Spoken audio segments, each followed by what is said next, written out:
U jesen 1941. u vlaseničkom selu Zaklopača četnici iz okolnih sela koji su bili u sastavu Drinskog četničkog korpusa zatvorili su u seoski mekteb 81 Bošnjaka, među kojima je bilo i djece u naručju majki. Niko nije preživio. Abdullah Hodžić je tada imao 13 godina i čudom izbjegao smrt.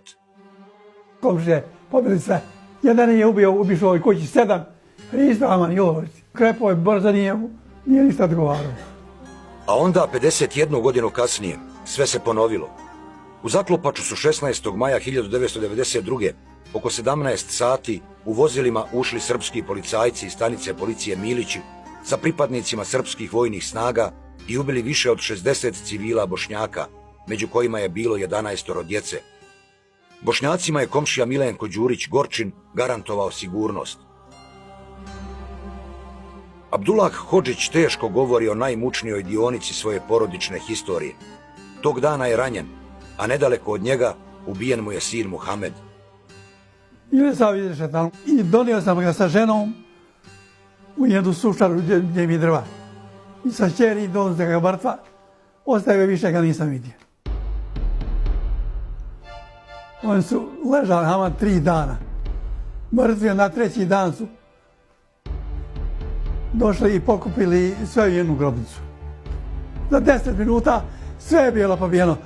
Prilikom velikog zločina u Zaklopači ubijen je Ibro Hodžić sa svojih 5 sinova, Bećirom, Husom, Hasom, Hamdijom i Safetom i 16-godišnjim unukom Mersudinom. Ubili su mi oca, Amidža 4, djedu Amidžića, a sve su to uradili komšije. Oca mi je ubio prvoklasni četnik Janković ili je brat. Prve komšije, kuća do kuće, može kazati. Sve su znali sat i minutu i oni su pobili.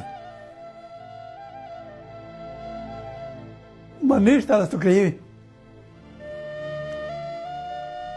Tako je naređenje bilo, kaže.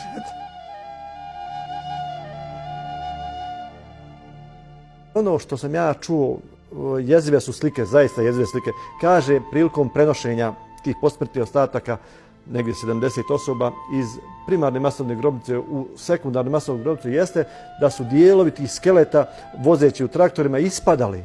Jednostavno ti lokalni Srbi koji su bili u toj organizaciji, on jednostavno nije smogao snage da tu uzme ruku, da tu uzme lobanju, da je stavi u traktor, nego oni su nju šutali u obližnji zeleni Jadar, studeni Jadar. I što je ovako jako teška slika turobna, to su ta djeca koju smo iznosili iz te masovne grobnice. I sjećam se jedne djevojčice koja je imala svjetlo plave cipele, takvu otprilike istu boju jakne i imala je plavu kosu sa onim kovrđavama.